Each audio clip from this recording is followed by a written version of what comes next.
With the advent of their new M2 chip, Apple has made an interesting choice with their lineup.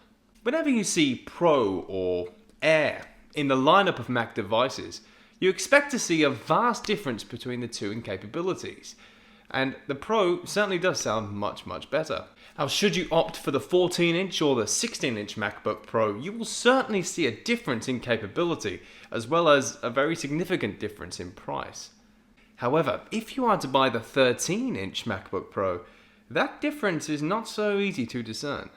The bottom line when it comes to your pocket with regards to these two devices comes to about £100 on the Mac store, with $1249 base price for the MacBook Air and $1349 for the MacBook Pro. Depending on where you go, you can actually find this difference drop to about £25 depending on the colour that you end up choosing. So what actually sets these two devices apart? On the 13-inch MacBook Pro side, we have the touch bar, which has been carried over from previous iterations, which adapts depending on the program that you are using and can provide some handy shortcuts. It's worthwhile to note here that this has been dropped for the 14-inch and the 16-inch versions of the MacBook Pro, which may say something about its future support and its efficacy for most users. The 13-inch Pro has slightly longer battery life, beating out the Air by 2 to 3 hours according to Apple's own testing. With the battery life of the Air already being pretty significant, it'll be up to you as to whether that extra couple of hours is vitally important. The build of the two devices does still differ as well, with the MacBook Pro coming in slightly bulkier and slightly heavier than the MacBook Air, as you would expect. The Pro has a more rounded design and also includes a fan in the build along with that extra battery.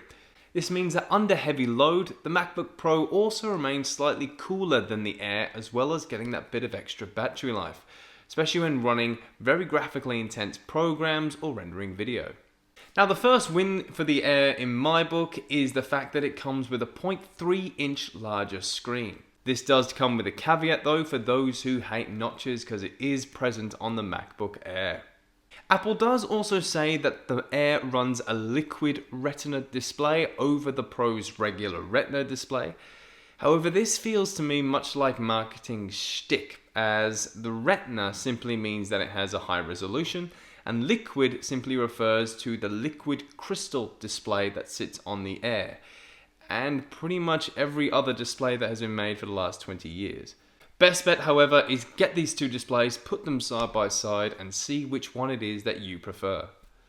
As both the MacBook Pro 13-inch and the Air come with two USB-C ports, another major difference lies in the MagSafe charging point that comes on the Air. This effectively lets you utilize both USB-C ports, whereas in the Pro you have to utilize one of them for charging.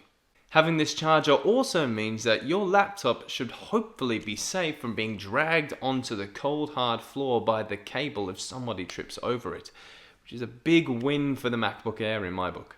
Finally, while the MacBook Pro comes in just two colors, silver and space gray, the Air 2-ups it by having both a midnight and a starlight color on top of those options. So if you're more fashion inclined, the Air might be the way to go. Other than that, there's nothing really of note between the two.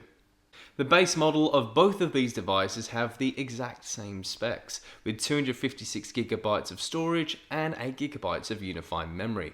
Even up-speccing is pretty much the same, going up to 2TB of storage and 24GB of unified memory on both devices. The keyboard is the same, the speakers are very similar in output, and the trackpad is just slightly bigger on the MacBook Pro due to that thinner touch bar at the top. Now, as you may have guessed, the choice in my book comes down to the MacBook Air.